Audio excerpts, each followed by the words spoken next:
So you've described narrow AI, which is, the purpose for which, it's most commonly applied and is solvable. So autonomous vehicles is an area I've been involved in, and you're absolutely correct. You would not want to even apply the model for a truck to the model for a car, right? Depending on terrain and some other things. There's also this other in many sort of AI use cases. There's this perception in terms of encouraging trust that AI has to be nearly perfect. In other words, high confidence levels. But we all go out on the road every day when we're driving, and let's just say that 20% of all the drivers around us are probably distracted or not great drivers, or something else is going on. We would never tolerate, 80% confidence level in our autonomous vehicle, right? Yet we're perfectly okay to tolerate it among the other humans that we're driving with at any given point in time. Have you seen any sort of, how to put it, growth of trust in machine learning within financial services? Is there suspicion, or do people sort of now trust the models? Is it a generational thing? How do you see it? So I think the question belies the answer a little bit. I mean, expectation is a challenge. What to expect of AI and ML, right? Like you said, even an autonomous car, 80% is not going to be good enough. But for Alexa and Siri, it's perfectly fine, right? If we're trying to look up a recipe and it gets it wrong 100 times, we don't really care that much. But a trader or a settlement person relying on it and customer money at hand, that's probably even going to go higher than the trust needed on the autonomous driving, I would say. But people do think of AI and ML as, the talking robot or spaceship computer, when really they're typically much more humble and invisible, and working under the covers to a lot of the narrow AI, as you said. I think that needs to be perfected before you start getting it. General AI, probably not for decades, right? Right. Or in some people might say general AI. Let's hope not for decades. Let's hope longer. So there's the hype of AI, and then there's the reality of making things happen in the business, specific to financial and services industry. Mm-hmm. What needs to happen for AI to broaden its adoption in financial services? Are there organizational things holding it back, or is it structural across the industry? Well, I think it's tools in search of an application, and it sort of that misunderstanding, as you said, between general understanding of AI versus the people who want to use and leverage it.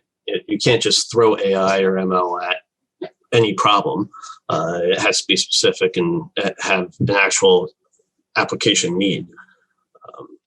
So understanding that the problem is multi-layered, identifying your communities that are, and the problem that you have.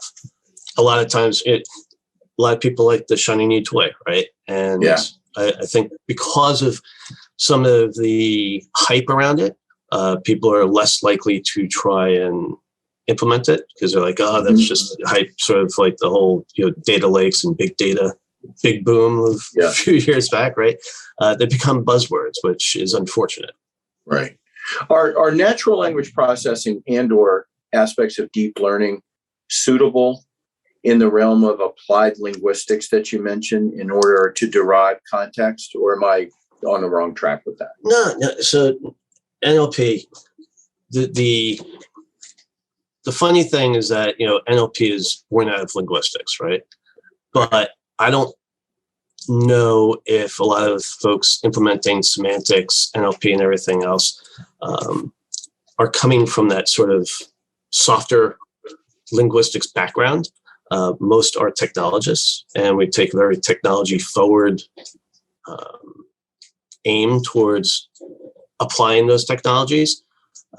I think having folks that are in the applied linguistics area that are not technologists, helping partner with technologists who are working on those things. NLP technologists tend to invent or reinvent things that the linguistics has been studying for millennia. So, and technology is always asking for more business owners, more business input. But there's still a divide between business people and technologists because there's a language barrier. So it all goes back to language and having folks who have that discipline and have the understanding how to bridge that gap, I think would be very valuable.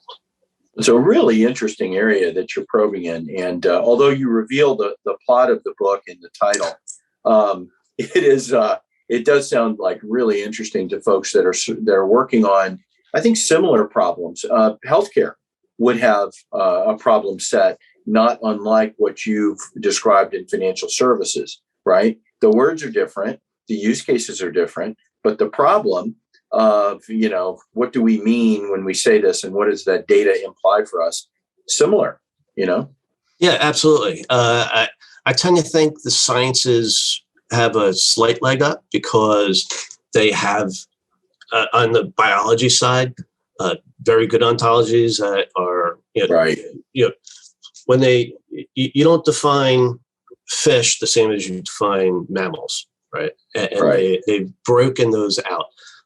I think they are still having problems from folks in the medical field that I talk to, in the medical data fields.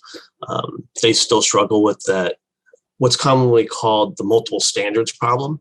But I don't think multiple standards are a problem.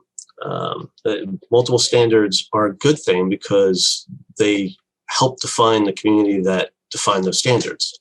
Right. So when you have two different standards that you say do the same thing, well, I would probably posit that they don't do the same exact thing, and that you need to recognize both and figure out how they interoperate together, so that they can, everything's part of the social system, as opposed to being, one all-encompassing thing. The medical field is not an all-encompassing thing. There's multiple bits that add up to in different organs and everything else that make the entire social system work.